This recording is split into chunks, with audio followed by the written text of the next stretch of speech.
Good morning, good afternoon, and good night, everyone. My name is Manuel Vasquez, and I present to you all a presentation on John Green's The Anthropocene Reviewed, a collection of personal essays written by none other than the John Green. And for today's chapter, we'll be reviewing chapter 15 of The Anthropocene Reviewed, The Internet. And here I decided to leave a chapter overview to you all, the audience, detailing the main ideas and rhetorical devices used in the text. And while there can be more gathered from the text, these show as the most prominent. And with that said, let's get into the analysis here.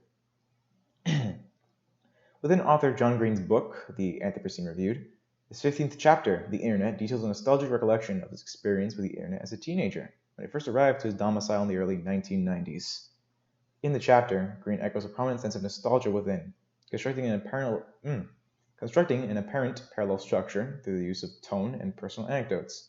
Green, utilizing the parallel structure of nostalgia, infuses varying emotions such as innate senses of belonging, intrigue, and sadness, all emanating to further the overarching idea of remembrance through the text.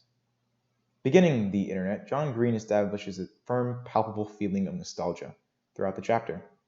With the repetition of nostalgia, he cements a parallel structure through the presented nostalgia, primarily through an extensive use of tone and personal anecdotes. With the excerpts, I remember Dad showing me my brother and me the things the Internet could do. Look, he would always say, the Internet can show you what the weather's like right now in Beijing. To my dad, this must have seemed like an actual miracle, but I was not a fan. Lines 4 through 7 and 11 and 12.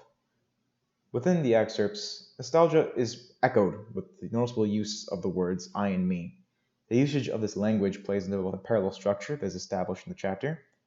Provided the language contributes to the tone of the chapter, surmised as somber, the somber tone of the chapter provides an extra layer to the nostalgia, as the entirety of the chapter is a recollection. With this observation, recollections and memories manifest certain characteristics when being told. These characteristics primarily evoke a certain somber tone that is carried throughout the text, similar to that of stories, signaled by the usage of a first-person point of view with the words I and me, ultimately layering the feelings of nostalgia throughout the anecdote with this unique usage of tone. Apologies.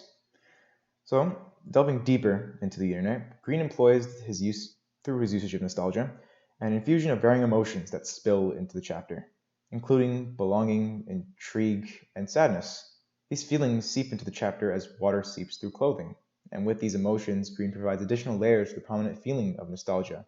With Green stating, I started wondering if there might be an English language version of the service, and it turned out there was. In fact, there was one built just for me. The CompuServe teen form. On the CompuServe teen form, nobody knew anything about me. They didn't know that I was miserable, cringingly awkward kid whose voice often creaked with nervousness.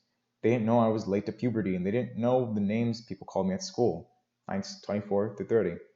When analyzing the excerpt begins with the feeling of intrigue, as Green describes his curious mind and how it began to wander.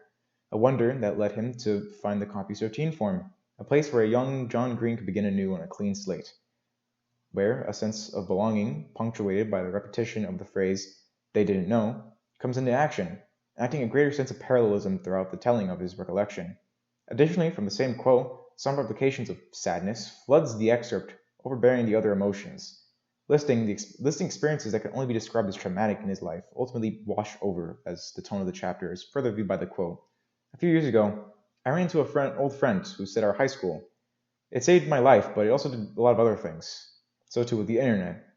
These days, after drinking from the Internet's fire hose for 30 years, I begin to feel more of the negative effects. Lines 74 through 76. With Green's reminiscence of the past, the melancholic tone begins to prominently quell the previous emotions that guide the tone of the chapter, clearly stating how, although he believes the Internet aided him through his teenage years, it's not until now that he begins to feel the side effects of using the Internet as a crutch for so long. And with Green's somberness, provides an additional layer to the blanket of nostalgia presented, while simultaneously changing the mood of the chapter upon rereading it.